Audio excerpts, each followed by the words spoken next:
If you're LDS, I'm talking about the things that let me out of the church, and I wanted to give you a heads up. Also, this one in particular also talks about physical abuse, and I wanted to give a content warning. Right after my diagnosis with bronchitis, I found myself in church with my companion. We were waiting for an appointment that had just canceled, and he got really mad. Mad because we had driven all the way to the church for an appointment that wasn't going to happen. And he decided that I was a very adequate way to take out his anger. So he threw a rugby ball at me, and it immediately started coming in, getting ready to punch. I did kick him in self-defense immediately to try and slow him down as he was walking towards me.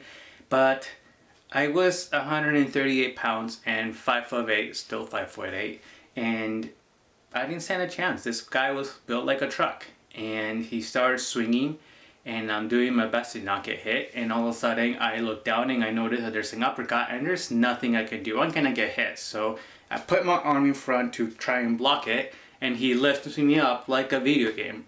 The force of that impact sent sharp pain immediately to my shoulder, and I had a difficulty moving it, and immediately realized that he was gonna keep coming. And so at that point I clinched, like boxing kind of clinch, and I was just getting ready to just get hit even more. But at that point it felt like his anger had cooled off, and so I immediately called the zone leaders, and then from there we talked to the mission president. The leaders come, they take the stories.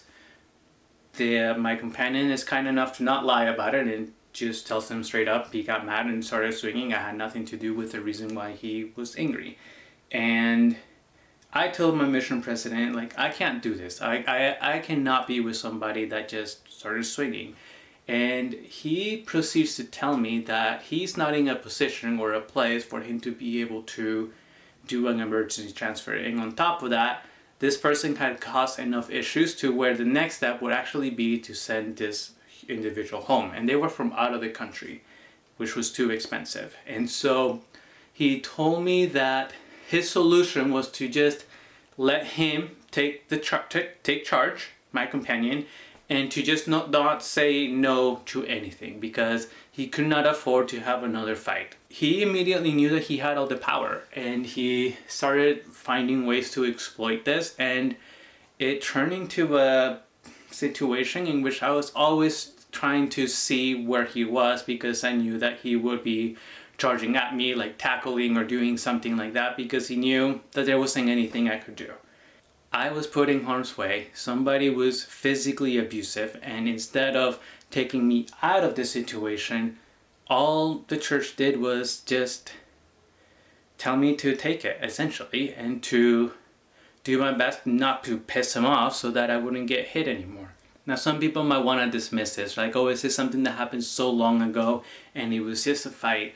But no, this caused me serious damage to my shoulder. I had to spend, of my own money, because the church didn't pay, tons of hours on physical therapy. And sometimes, right now, my shoulder just popped, did not expect it to.